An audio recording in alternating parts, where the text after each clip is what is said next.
What's going on, 3D Destroyer? 3D Destroyer says, what's cracking? My knees this morning, bud. Let me know if you can hear me okay.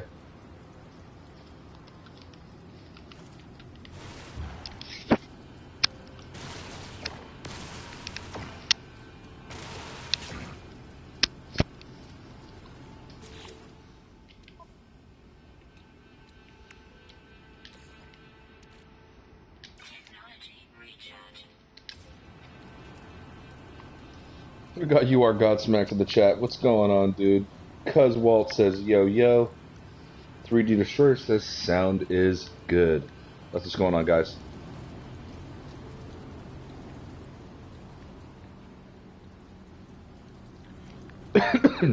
Sorry for the cough.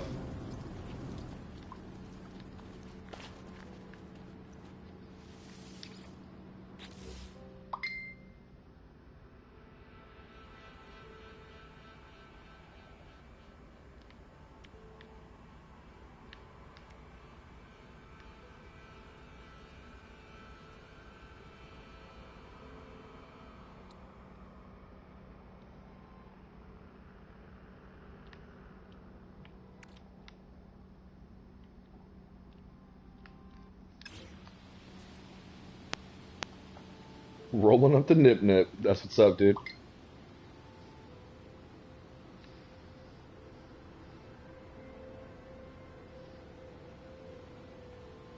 Sword says, what's up, Panda? I don't know about that, Godsmacked. I feel like I'm pretty boring sometimes, but, yeah. I definitely find a lot of streamers out there entertaining and always try to watch, like Sword or Ivy Mike or somebody. So, this stream series, guys, is going to be called Into the Void.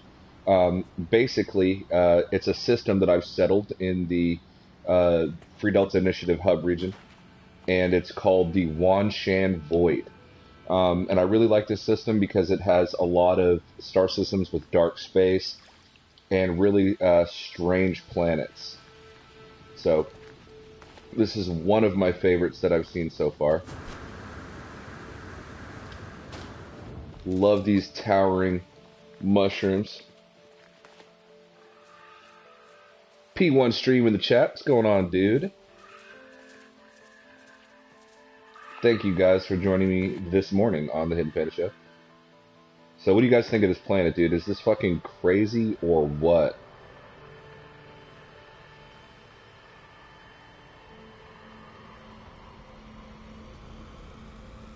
I'm definitely going to be building a base here. I will show you guys specifically where I plan to put it.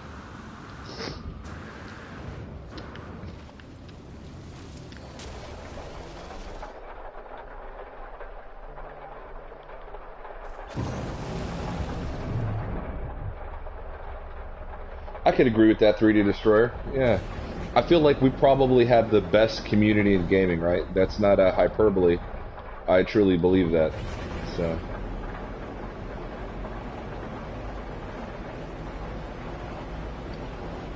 everybody that likes this game all seem to be of a similar breed. And it's no secret why we all get along, I think. What's on the agenda for today, Panda? Sword, I'm just exploring the Wanshan Void. So, not building a base or anything like that. Taking it old school and just kind of warping around, checking out planets, seeing what's out there in the void. Now, I'm going to be building on this planet is probably going to be here. I'm thinking that me and Hidden will both set base computers down. And Cuzwalt and Dave Langer kind of came up with this idea last night when we were playing. So, like, one of us could put a base computer down here at the bottom of the pond, and then another one could put it up here somewhere, and we can have two separate conjoined builds, so that we can have something pretty big without getting into each other's limit. But I don't know how that would crash the game or if that's been tested. But I think Dave Langer coined the term the donut last night, and that would probably be an apt name for this base. But that'll be a different series. I'll probably stream me and Hidden building that here.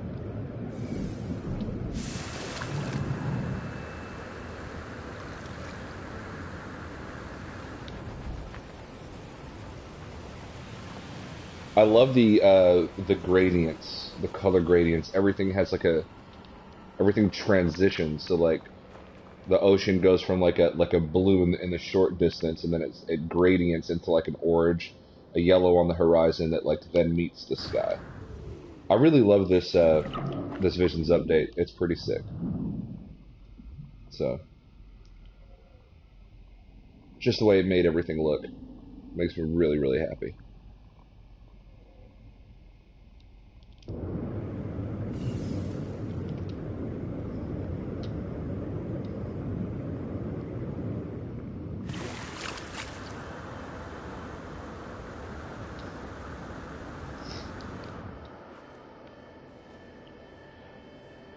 Alright, Sword says, you doing a party chat?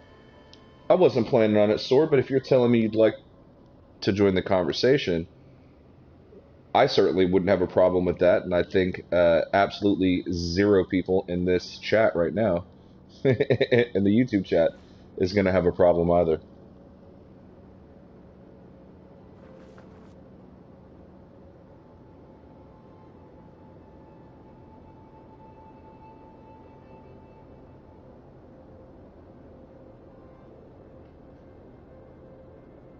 What's going on, Funny Imps? Were you streaming, Funny Imps?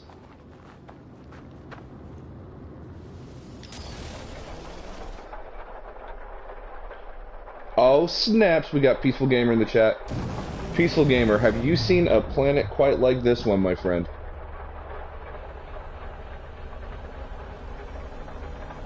I'm going to be building a base here at the Donut, as Cuzwalt and Dave Langer so poignantly called it last night. But what I'm really digging about this planet, dude, is just, I love these colors. I love the mushroom forest here. Huge stacks, right? Just tons of them. Really cool creatures. This planet has a lot to offer, and I can't wait to build a base here. So, Sword has invited me to a party chat. Let's go ahead and get Sword on.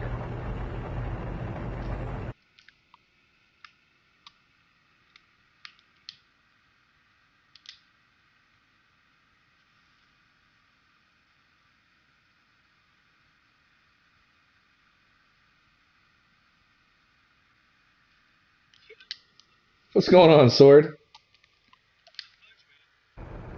So Funny Imp says I'm working on a base real close to Pit Stain. So did you say snow day? Heck yeah, man. They called work off yesterday. They sent text to all the drivers saying, yeah, don't come in tomorrow. Oh, you lucky son of a bitch. Alright, so let's go ahead and check out this system, guys.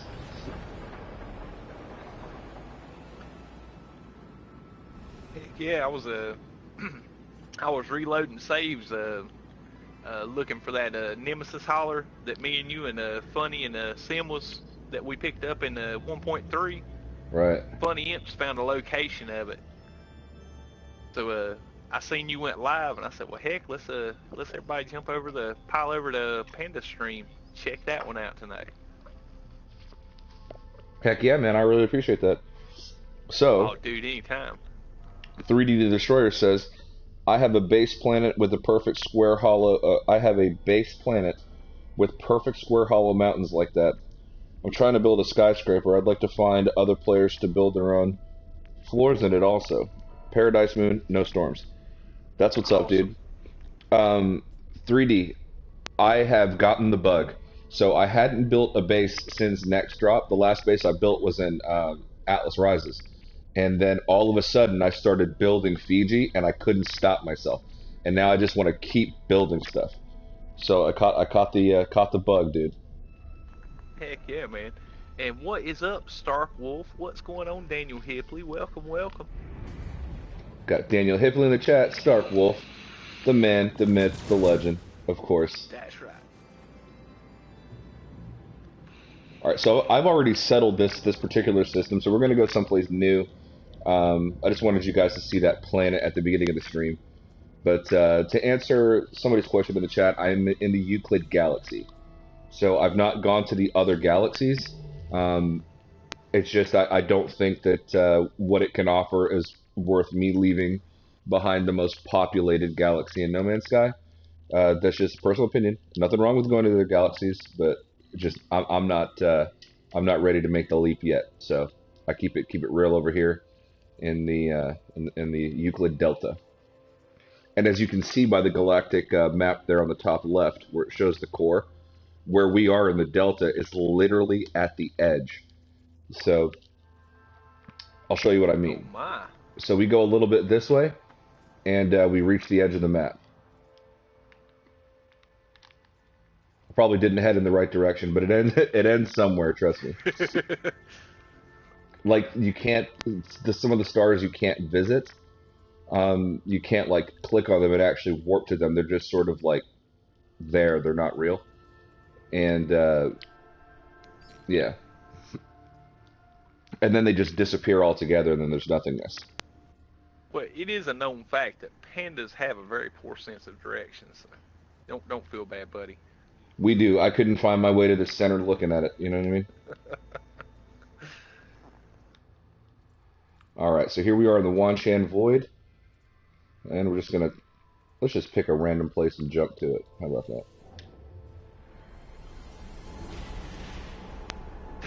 Funny, it says look at the sun and go backwards. That's how I found the edge. Well, it's like, I can't remember, like, what direction from the capital system that you have to head, but literally, it's like within 600, 700 light years. So, I mean, it's like literally right up at the edge. And we're outside of the spawn ring. So it's not like players are going to start playing No Man's Sky and randomly end up in the Delta. We're pretty, in the free Delta anyway, we're pretty secluded, in a sense.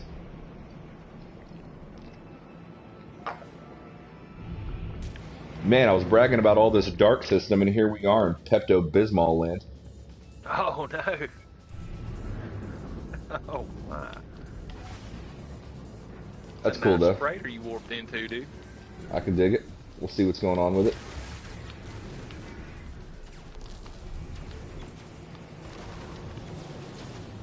Stay on target. Alright.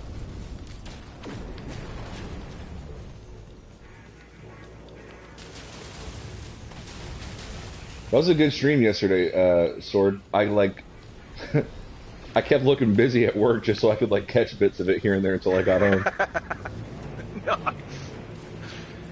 Yeah, man, I usually, man, when you're on and I'm at work, man, I usually have it going on my phone, my earbud, with my Bluetooth on in my ear, and I just have it in the pocket, so I'm not able to watch, but I get to listen to, like, the conversation and, you know, the chat and stuff, so.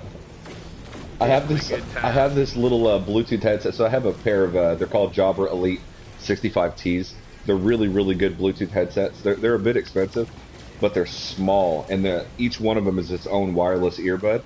So I just sneak one in the right ear, and then you know, if you're not looking close, you don't know it's there, and then all you see is just a confused panda bear that seems to be listening to something, but no one knows for sure.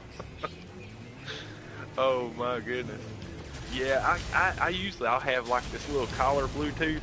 It's just it's like a little $50-$60 one you can get up at Walmart, but they're pretty well. I'm so rough on them, you know. I usually go through one quite a bit, quite often. So I usually keep those for work, and like I said, I'll put one earbud in and one of them out and tucked under my shirt there, and just do my job and stuff. But I think one of the funniest things I had going on, I was listening to Zane's World one day, and he was playing Fallout, I think New Vegas or something, and I had the earbud in one ear and was talking to a customer, get my invoices signed, and it had some sort of computer he was talking to or interfacing with on the game, having like making orgasm sounds and crazy junk like that, and I'm sitting here trying to keep a straight face while this is going on in my ear, and the customer's talking to me and, you know, going over the invoice and stuff, and I'm like, oh my god, I'm about to lose my stuff here.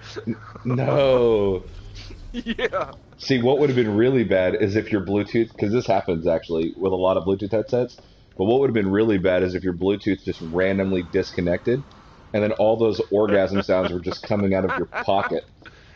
Well, I've learned that lesson as well, dude.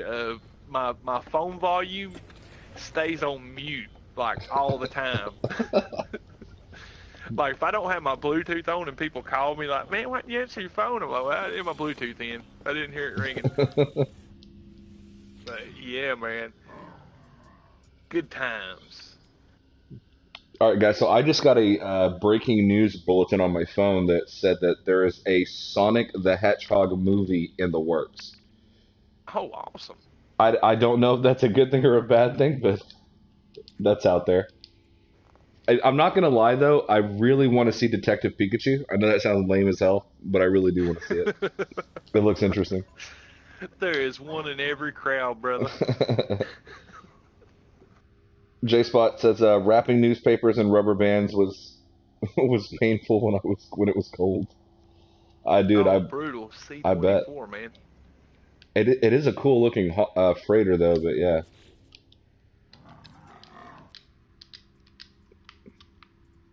Heck yeah. I'll salute you, bud, because you're a Viking. I love the Viking lore. It's my favorite. Daniel Hipley says I have been to 1 to 10 galaxies. Awesome, dude. That's a lot of traveling, dude. Screw that, dude. Oh man. Well, the save I'm currently streaming, that's what I'm considering prepping it for that.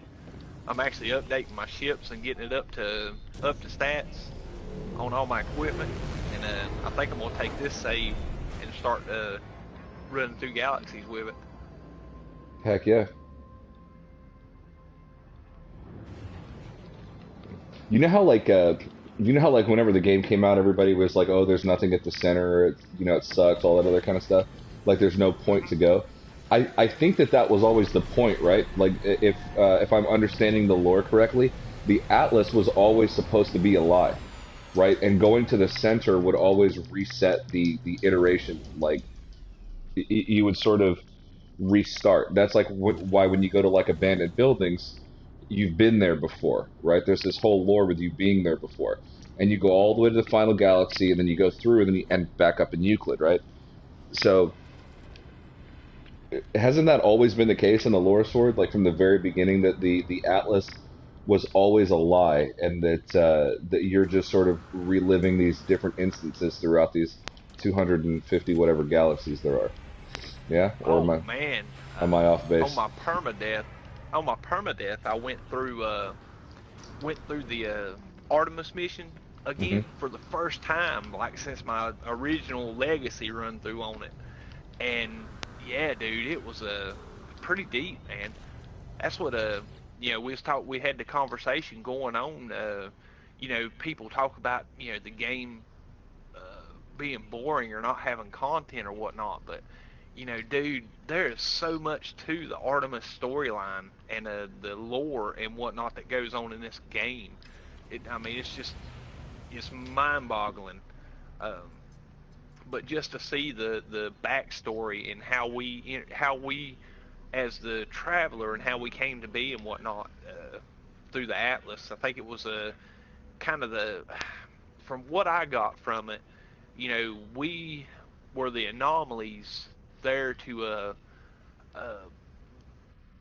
and from what I got from it was the Atlas trying to understand itself, because Ah, it had lore in it that talked of how the Viking, the Korvax, and the Gek, all the same, go through the same in every galaxy, in every iteration, in every simulation.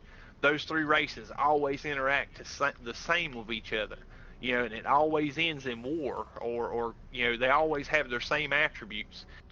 But the the traveler was the anomalous faction, or the anomalous species that chose to explore. You know, Even though we're in this vast universe, of galaxies and planets and systems and all this stuff that we have there to discover and to explore, we all we seek not to be alone. You know what I mean? Right. And it seems like every update that we've gotten, it's bringing us closer and closer together, more interaction between players. I think they're going to expand on that. Um, but people, you said this in your stream the other day, that people always accused No Man's Sky of not having any story or any lore, but it's actually got very deep lore across all the different races in the No Man's Sky galaxy, with the travelers, with the Korvax, the Viking, the Gek, the Atlas, and then now with Artemis and Nada, Polo, um, even with the Crash Freighters now and the Nautilon quest. There's just so much story out there. Empty Benches is probably having a field day with all of this stuff because I know Oh he's my really God. into it. So. I tell you.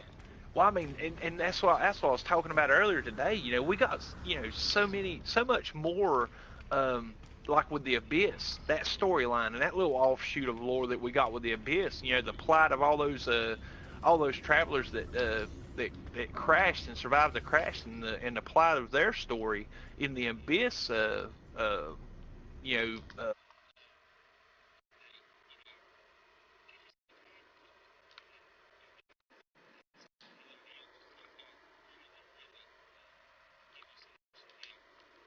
Oh, for sure. Sorry for the blue screen, guys. I was accepting a friend request. So, I want to give a quick shout out here. One, because of the name, I just have to. So we have Stinky Bins in the chat. Stinky Bins. nice. Like, what? That's awesome. And Stinky Bins says, love the accent. Obviously, I think we're talking about Sword there. Because I just sound like a fake Keanu Reeves, probably. And then says watching with family in the UK. That's awesome, dude. Welcome to the Awesome, chat. and thank you. P1 See, Stream that's what says, I. oh, go ahead.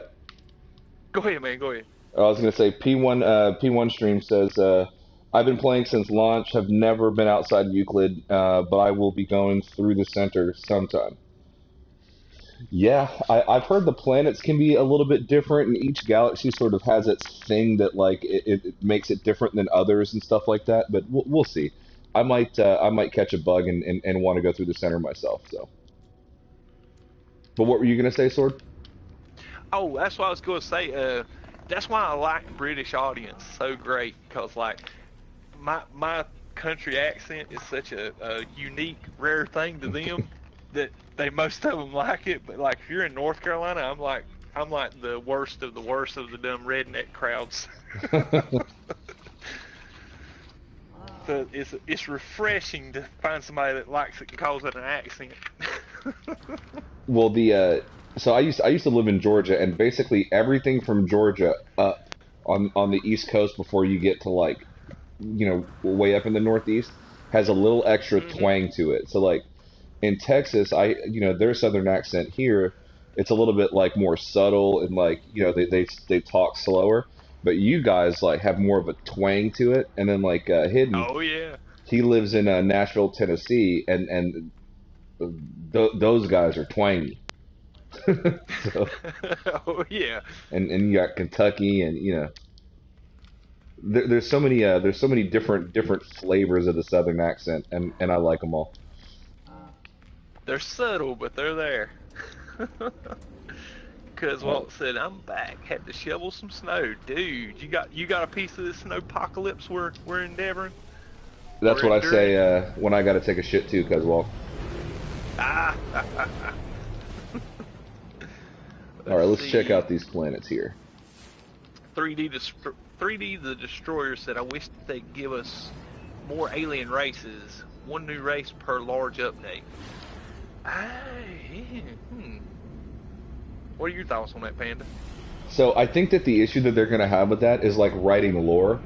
Like the people at Hello Games, they're good at creating like atmosphere and like building worlds and games, right? But I don't think a lot of those guys are like, like they hired Greg Buchanan, to write a lot of the lore for No Man's Sky. But I think he does work on contract. So unless they have like a writer, I think they're always going to have to outsource that work, and I don't think they're going to be able to do it once per large update. But I would like to see that. I think it would be interesting I mean, if you think about it, like what they're doing right now, for example, is all the updates are incremental. They're adding things here, adding things there, more quality of life, more base building parts, more things to get, things that add to the grind, a reason to have money, a reason to shoot rocks, stuff like that. So all of that stuff is good because to keep us interested in playing the game 2.5 years after it released, with some of us that have 1,000, 2,000 hours in this game, well, that's crazy, and Oh, I agree. so by releasing a new species every major update and giving a background story to them, I think is just going to add into the bucket of things that just keep us interested in the game and keep us exploring. So I don't think Well, they're going to be able to do it once per major update, personally, but I would like to see that. I'm kind of, I don't know, I was talking about it a little bit earlier in my stream this morning. Matador brought up a good point.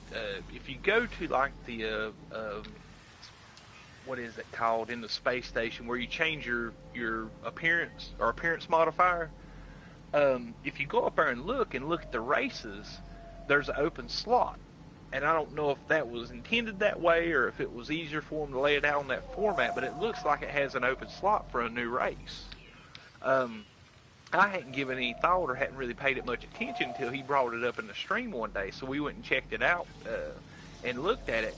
And then I got to thinking, today as we were talking, because and like doors and windmills and battery terminals and stuff like that, this in the game files now, and turrets. And somebody was talking about more like a setting up your base for more defense or whatnot. And I was thinking that maybe would be a really great idea. And this is all speculation, guys. Don't take this as a what's coming. But it would be a really cool idea if they did have like an adversarial race towards the Traveler. See, because currently we have the Viking, the Gek, and the Korvax, and they pretty much, for all intents and purposes, work with us, buy, sell, trade to us currently. But it would be cool if we had like an adversarial race that kind of bled into, and that like maybe these corrupted sentinels that we're seeing now are tied in with that. That would be cool. Hidden has always said that one of the things that we really need in the game right now is like improved ground combat. And I think having an adversarial race would really do that. Like, imagine exploring a planet in a hostile system where that adversarial race would land on the planet and actually try to hunt you down like the pirates do in space. I think that'd be really interesting. Heck yeah, dude. I mean, I would love to have a little bit a more difficult adversary outside of the pirates. Yeah, I know a lot of people probably hate to hear that because Peaceful they don't Gamer like the says, pirates, but right. Well, Peaceful Gamer says No Man's Sky needs humanoid sentinel, so it sounds like he's on the same page. Heck yeah, man. J-Spot says that was all going on at the same time as the ARG. I was pumped, fist pump style, when I first played or first heard the name Atlas Rises. Hell yeah, I thought that was a great name. Some people hated on it, but I thought that was a great name for an update. 3D Destroyer says, an invading race attacking everyone and everything. Imagine farming your base and bam, weird aliens come out of the sky blasting. Lore written. Some people don't want this because they spend a lot of time building their bases and stuff like that. They put a lot of work and resources into it. But I want sort of like a tower defense mechanic. Like how cool would it be if your base could be attacked and that you would have to put defenses, cannons, things like that on your base to prevent it from being attacked by these adversarial races. Not necessarily other players, but like in-game sort of enemies and things like that could have potentially attacked your base. Now, I'm with you on that. As far as like the it being an NPC part of the game, that would be awesome. Kind of like I've noticed when my permadeath save, that when you send your frigates out, they get damaged a whole lot more. You know, when you send out a frigate fleet on missions, you'll have, in permadeath, more often than not, you'll end up getting a message saying that one of your frigates are damaged, you need to repair it. You have to call it in and repair it. Don't see it as much in normal, or as often in normal, but I think that would add more into the immersion of the game, having some kind of threat or having some kind of maintenance that you have to do to your base. Because basically now you set a base, a farm, or a creative build-up, as soon as you upload it and you're done with it, you know, it remains the same until like a major galaxy reset or something. Right. And it will bring in the, like, having a maintenance thing to your base. Right. It would take damage if it was defending itself. You'd have to repair some of the structure. You'd have to, like, you know, resupply your cannons, like things like that. And by making it NPC based, it keeps away the opportunity for people to grief the shit out of you. So yeah, that's one thing. Because when they brought up, when somebody, I think it was, Lord, I can't remember who brought it up now, mentioned it in my stream about the turrets or whatnot. You know, I'm sitting there thinking, well, I'm hoping that we don't get into like a tower defense kind of aspect of the game, because to be honest with you, I really dislike those types of games, because there's not very many developers out there that does it very well. You know, there has to be, kind of like we currently now have with the PvP. We have an opt-out on the PvP. You know, if you don't want your character to take damage from other players, you can switch that button over on your options, and you don't have to worry about other players, so nobody can grief you. right. See, I leave it on personally. I don't like being griefed, but I also do appreciate that it's there. And I've had random people drop in on my game and kill me. And I know it sounds weird, but I like that, because after 2 years of having basically zero player interaction, the fact that somebody could just drop in and kill me is just an interesting component. So for me, it's not as big a deal, but I know that there's going to be players out there that, like, abuse it, right? Like, they're going to have, you know, like, they're gonna drop in on a player that might be a new player just getting started, and just, you know, one shot kill him, and that person's got to now find, you know, stuff to repair their technology and, you know, all that other kind of stuff. So, well, and for me personally, and you might disagree with me on this, and a lot of people probably do.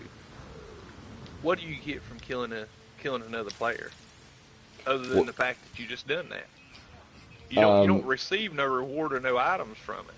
Right. You don't get to collect their inventory. So basically, dropping in on a random and attacking them, you're just griefing them. You're just you griefing. Know what I mean? There's also like a role play component to it that some people do. Like, I've seen some communities out there where they'll put like a bounty on somebody, right? And that quote unquote bounty, obviously, you're not going to get anything from that player for killing that player, but it might just be fun for somebody to be like, hey, you know, go kill this player, and I'll give you, you know, 10 stasis devices or something. You know, and I'm okay with that. You know. Well, and even with the bounty, you know, there's some sort of retribution or justice or revenge, whatever you want to call it, associated with the bounty. Because most of the time you get a bounty put on somebody, it's because they've done something. You know what I mean? Right. So I even get the bounty, and I don't disagree with that. It's just like I said, dropping in on randoms. I don't know. I just don't. I don't get the enjoyment of it. But then again, you know, I'm not every player either, though. So I must admit that at the beginning, when that first dropped, I like that they've added an invite component, because I don't think that was there at the very beginning. But I did have an issue at the very beginning of Next with being able to just drop into players' games. But luckily, I think the community does a really good job at policing itself. And the people that have been playing for a long time have like basically unlimited resources and all the best shit, and they know all the game's secrets. So they do a pretty good job at deterrence, right? So I think as long as the community remains vigilant and active, I don't think griefing can ever really be that big of a deal, because we know how to go and make it a bad day for somebody. You know? Oh yeah. Well, and I'm in full agreement with you, because to be honest with you, most people that have that mentality to grief other players don't have the compunction to play the game long enough to be developed enough to grief most of the players. So, yeah, I like a Peaceful Gamer just put a 100 million unit bounty on Sword. Dude, you're probably gonna have to up that up to 1 billion if you want anybody to come after me after they seen what I did all them Sentinels last night. And I was talking about bounties, and then all of a sudden I saw that Godsmack dropped in the game, and then I saw Remus, who killed me last time. So, somebody's trying to make good on some bounty, perhaps. We'll see. Remus might want to take me down again. If I knew you wouldn't have such problems with multiplayer, I'd drop in and help you out on that one, brother. So we got Dave Langer in the chat. Dave Langer says, at Peaceful Gamer, exactly agreed, 100%. Yeah, I guess that was in regard to Peaceful's comment about about Sentinels need to improve on their own design and create humanoid Sentinels, a common enemy for all of us to battle. I could bind to that for sure. We got Paul White in the chat. Welcome, Paul White. Paul White says, need bigger and Wizard. Wizard? Oh, okay. Wizard, why you gotta throw me off the trail like that, bro? I think he says down below he changed his name on his email. So email and your YouTube's usually tied together. So true story. So because this planet looks badass. Okay, so because you know, I have the Hidden Panda Show channel, my personal YouTube account had my real name, right, which was like Matthew, and I didn't like the idea of because I've got YouTube Red and all that stuff on my personal account, so I don't see ads and all that kind of thing. So I thought yeah, Remus is coming for it. I'm running. So I thought it was what was I saying? So I thought it was a bad idea to be going into like different game chats and stuff like that with my real name, and also it confused people because I might be there as Hidden Panda Show, or I might be there as my real name YouTube. So I changed my Gmail so that it appeared as PandaPoopy1, which is my gamer tag, but I forgot that I did that for a while, right? So the other day, at Verizon, the corporate person that I deal with that does like, you know, account credits and stuff like that, told me to send her an email with some customer's information so that we can issue a credit. And the computer at work that we used to access work email was taken up by somebody, and I wanted to get it done. So I was like, hey, I'll send it for my personal email. So I sent it, and then she texts me back, or no, she replies back to the email and goes, who is this? And I realized I just emailed my corporate employer from an email account titled PandaPoopy1, and it's not a good look. Let's just say that. The same thing happened to me, dude. I got a couple Gmail accounts, and one of them's tied to my YouTube, and somehow through the magic of Google, it merged with my main Gmail account for my personal use. And I emailed a couple of my customers, and it responded on the who it was from. The caption at the top of the email was from Sword. They was like, "Who's Sword?" And I'm like, "He's nobody. some obscure YouTuber." I used the terrain manipulator, and I started pushing Remus's ship around so he couldn't get inside of it. Nice. Heck yeah, dude.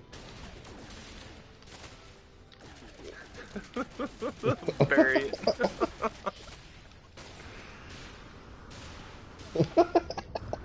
Dude, that scatter blaster sucks.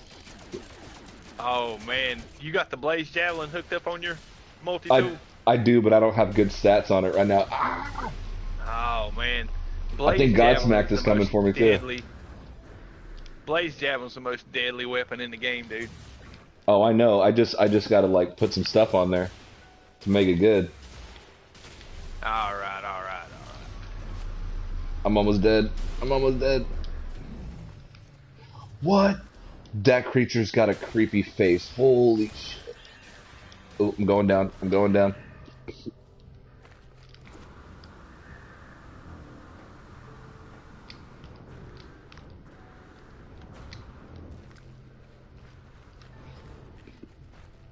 Oh Lord, dude, I'm tempted. I'm in the multiplayer screen now, about to jump in, and I was like, nah, I better not, cause Dude, drop it and help me out. me and PG jumped in together earlier this week, and it I crashed. died. I died. He killed me. All right, all right, all right, cool, cool. Now I'm coming with my new save, or my newer save. I can't come with my legacy. Oh no, he killed you. Godsmack says, I'm not coming for you, mate. Rima is the No. son of a bitch. That's like 2 streams he's killed you on, isn't it? Oh, yeah. Oh, brutal, dude. I guess I'm gonna have to come collect a bounty on Remus. The Panda Bank and Trust has put out a bounty on Remus.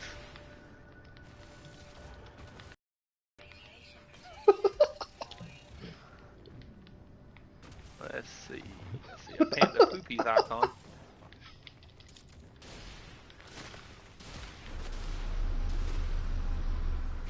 Let's go ahead and switch my multiplayer settings.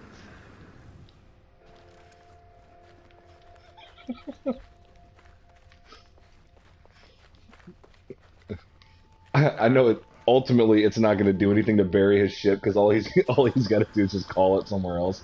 But it's still funny. It's still funny.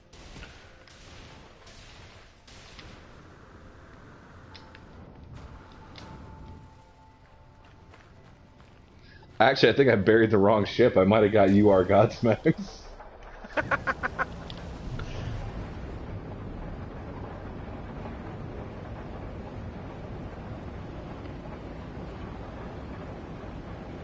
My ship's fast as hell. Good luck catching me.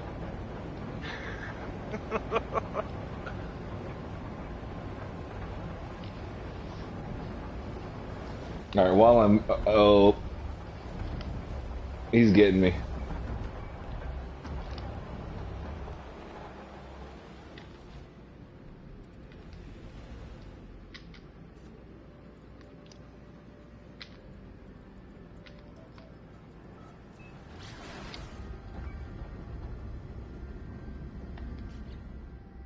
Alright, so what technology got damaged? Because I lost all my inventory. I wonder if any tech got damaged when he killed me. Nothing? Starship tech? Nothing? I am definitely on the wrong save for this. Okay.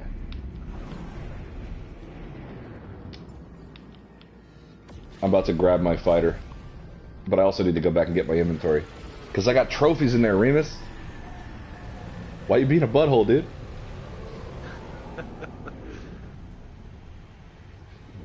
Remus wants a party invite. You're gonna fly around, shoot at me, you're gonna kill me on foot, and then you're gonna be like, hey, can I join the chat?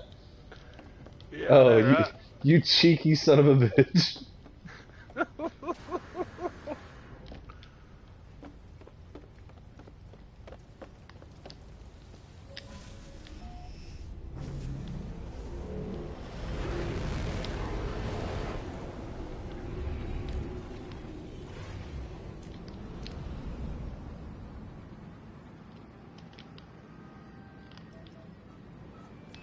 I'll go back and get my grave.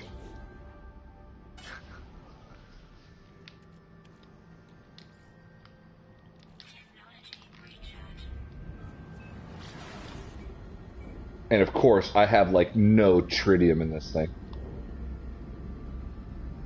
Oh no. Dave Linger says wrecked. Yeah, dude. Dude, the last time I really thought I was gonna kill Remus, man, when we were dogfighting, and he within seconds he got me. Oh wait, was that Space Pirates?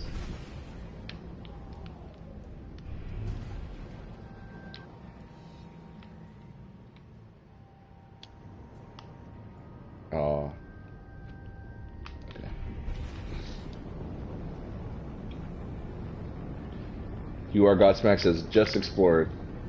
I trust you. Remus is a little shit sometimes. Yes, he is. Oh, he got the pirates.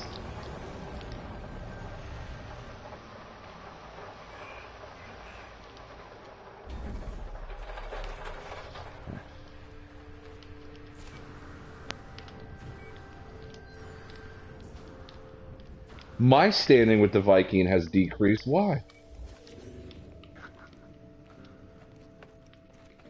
Oh yeah, if you destroy NPC ships on somebody else's lobby, they lose the status.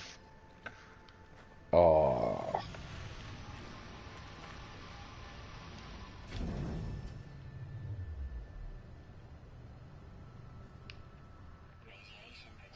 Godsmack, protect me. Please protect me. While I catch up on the chat.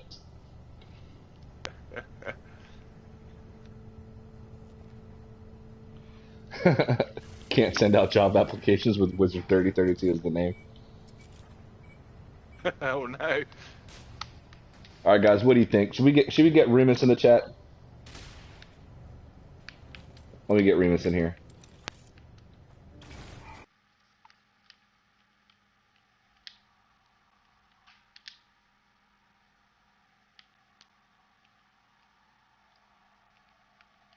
I'm gonna suggest him sword, but you have to like confirm it, I guess. Got it. Give me just a second. Yes, mopping up some fireworks. pirates.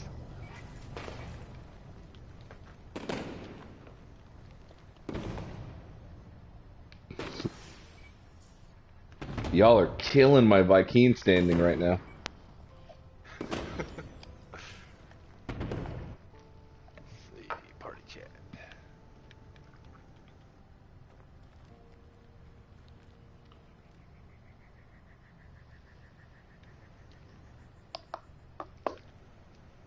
Boom. Done. Gracias.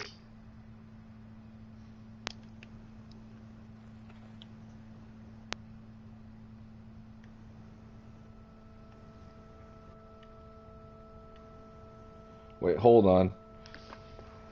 So, Toxic News said, should I get this game? Everybody said yes. Toxic News says subbed. And Dave Langer says, if you have PS4, it's $10 new at GameStop. There you go. Heck yeah. Remus, I did invite you. Guys, yeah. Smack that like button. Heck Oh yeah, no, guys. I froze up. Oh no.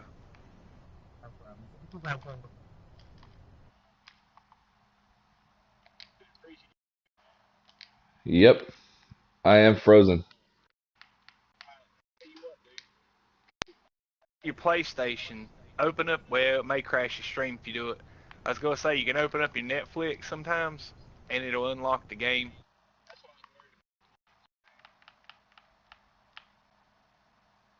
Alright, hold on a second here.